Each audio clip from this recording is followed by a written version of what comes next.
Good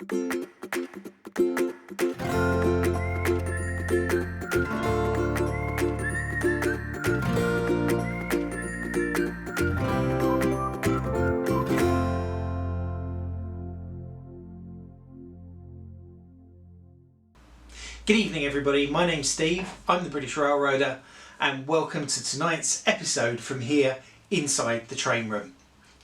Tonight I'm going to just do a quick video just to take you through the improvements that I made to the New York and Atlantic Railway GP38-2 that I got given as a Christmas present. So this is an HO scale model, it's an Athearn model, one of their more recent-ish ready-to-roll models, so it's got decent plastic handrails, but the body shell is quite old.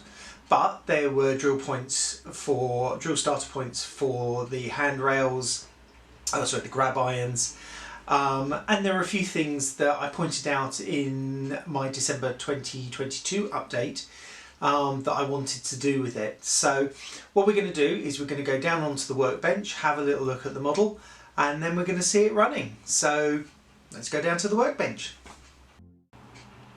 Okay, here we are down on the workbench, and here we have the model. So this is New York and Atlantic Railway GP38-2 number 261. So for those of you that would like to know a little bit more, the New York and Atlantic Railway runs all of the freight operations basically on Long Island in New York, and it uses the tracks of the Long Island Railway, which is one of America's biggest and busiest commuter railway, which again runs passenger services across the entirety of Long Island. Most of their trains coming out of Penn Station in Manhattan, though I believe that there is a new link just been built to Grand Central. The New York and Atlantic is kind of like a franchise. I think it's called Anacostia Railway Holdings, or Anacostia Holdings. Are the parent company, and they own several short line railways across the United States. I do know that some of my British viewers don't quite understand how American railways work, and I will be doing a video on that in the future, just explaining the difference between things like Class 1 railroads, Class 2 railroads, etc. But anyway, back to the model. So if you remember this model, it was, for a start, it was a lot cleaner. The final job that I did on this was a weathering job with my airbrush, using technique exactly the same as I showed in a earlier video about 6 months ago, which you can watch, and I will link that video to the end of this one. The main things that have happened on this loco are various details have been added, and please forgive any problems that I have with focusing, but this is a new camera. But if I get something that we can point at this with, that'll do. Here we go. So you can see here things like grab irons, just here and here have been put on. We've got on the roof, we have got, I'll just bring this forward a little bit, you can just see on the roof next to the horn we've got radio antenna. Down here we have got a new plough. This is a certain type of plough that I believe they call it a CSX style plough. It's the one used by the CSX railroad, which is one of the bigger railroads. But also here to the pilot I've added multiple unit pipes, which I don't think, no, that's the limit of my focus on this, but we've got some multiple unit pipes, we've got coupler cut bars, and of course there are the ditch lights which I added. If just moving back on to the roof, one thing that you can see here, and I will just turn this way so you can see it, is the horn. So this model came with a pretty basic plastic horn, which was what they call a 3-chime horn. So there are only 3 chimes to the horn. This particular loco has a 5-chime horn, which when I consulted the retired rail fan train horn guy, whose channel I subscribe to on YouTube, he told me exactly what type of horn it is, which I can't remember off the top of my head, but I will put a little description below. He's a bit of an expert on, I believe he lives on Long Island, and so funnily enough, if you want to see this train in action, if you go to his channel, he posted a video about 3 or 4 days ago where this loco was hauling a freight train. So, you know, if you want to see it in action, great place to go and see it. Anyway, I needed a 5-chime horn, and you just can't get US detail parts in this country. I mean, you can, but they're very few and far between. And I think what's really great is that I was contacted by one of my subscribers, Andy, who contacted me and said he might have a spare 5-chime horn. And he's gone into his spares box and he's had a little look, and he's come up with this beauty. Now, it's not the exact type of horn that is on 261, and Andy said to me it's not 100% accurate, but it may be as close as we're going to get, and he's absolutely right. And I'm much happier having this one that's only slightly wrong than keeping one on there that was very wrong.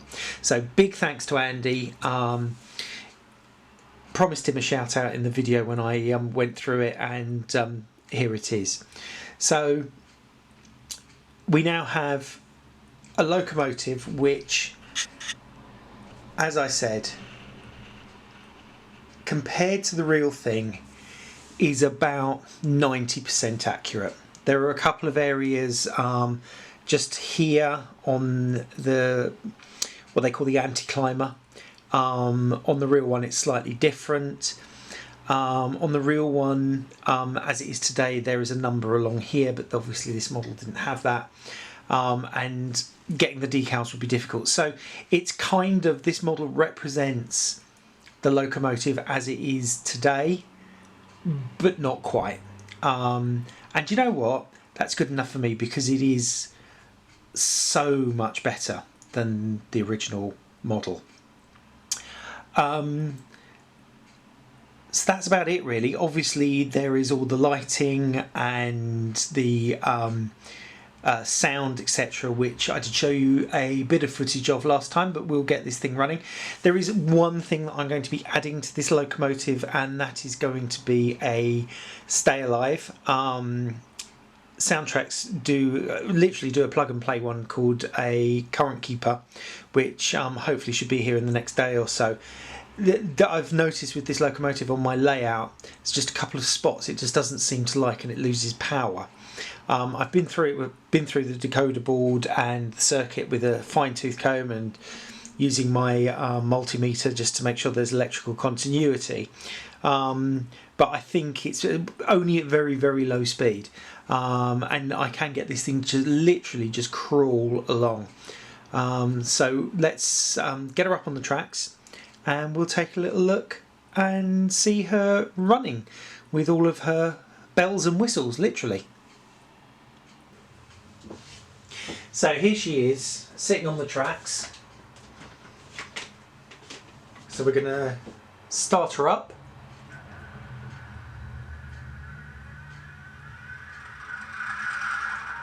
I do love the sound that these things make. I do like sound decoders, as you can tell. So we're going to run her forward, but before we do, I'm just going to show you her rear lights. So these red lights, there's red lights on the front and the back of the locomotive. They would only come on if this loco was at the rear of a train. Because obviously the Long Island Railroad is a passenger railroad, which all of their trains would have rear lights. If one of these locomotives is at the rear of the train, it will have the red lights on. but I'm going to turn those off for the moment, and we are going to put the headlights on, and now we're going to put on the ditch lights like so. They're all working. Here's the bell. We're going to zoom out a little bit, and we're going to get her running.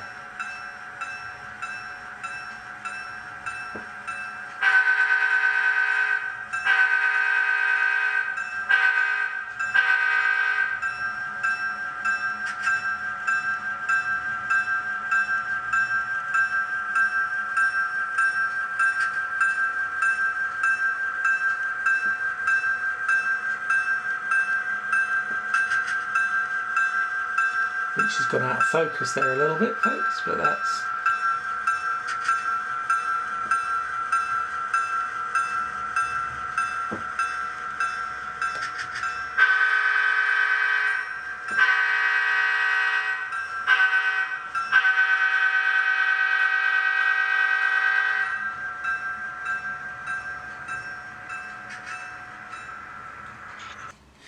Well, thanks everybody for watching tonight's video.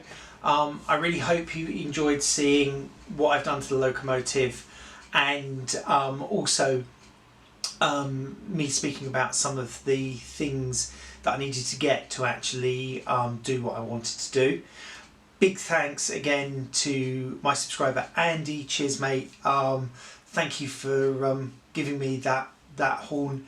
It's been really helpful, because I don't know actually where I would have found the right kind of air horn for that particular locomotive. If you have any questions about anything that I've done or any queries, then please post them below. I do try to answer any comments that come in, even if it's just with a thumbs up because you said you'd like the video, but I do try to respond to everybody. If you have enjoyed what you've seen tonight, then please do give the video a like. The more likes I get, the more YouTube will start showing my videos elsewhere, and hopefully we'll build up a few more subscribers. Talking of which, if you haven't subscribed yet, please feel free to do so. It's completely free, and if you hit the notification button as well, you'll be told when I have new videos coming out. And I try to post reasonably regularly, at least once if not twice a fortnight. So thank you for watching. Look forward to seeing you again soon, and this is Steve saying farewell for now from my model railway room. Good night.